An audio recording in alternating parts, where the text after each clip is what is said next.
do you get from connection to isolation?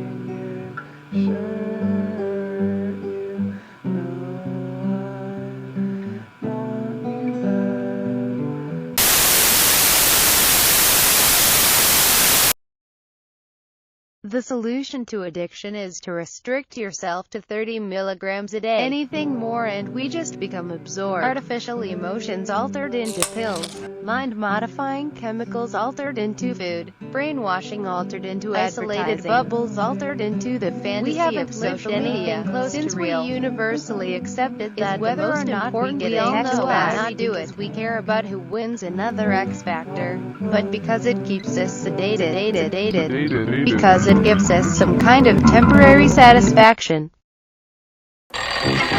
This morning, you've got time for a hot home-cooked breakfast. Everyone I know is on it. Delicious and piping hot in only 3 microwave minutes. They want to talk to the outside world using technology. These are the dreams it's made for. And that's why we make it. How do you get from connection to isolation? That feeling that no one is listening to me is very important in our relationships with technology.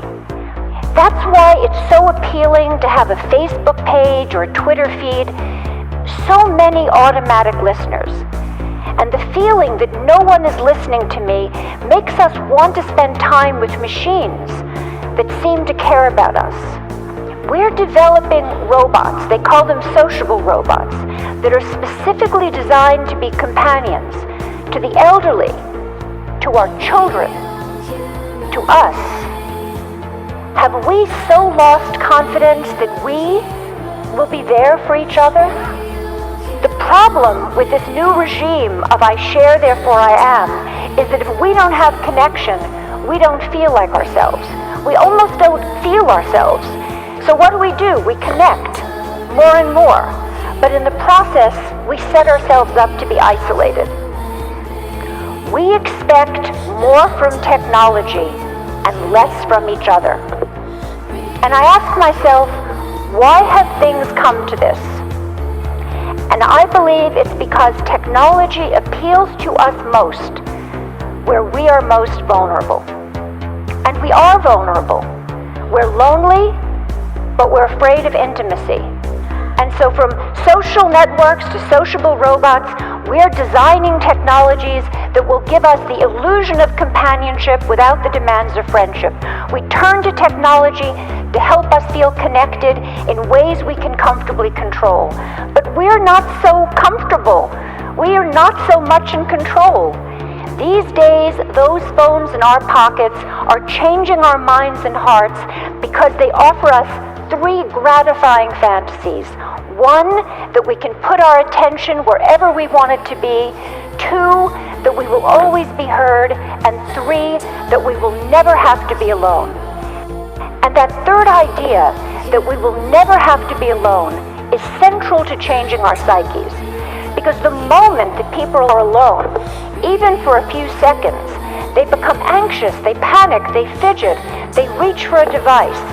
Being alone feels like a problem that needs to be solved, and so people try to solve it by connecting.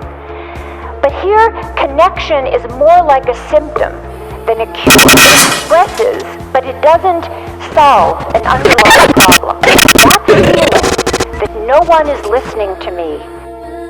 If we're not able to be alone, we're going to be more lonely.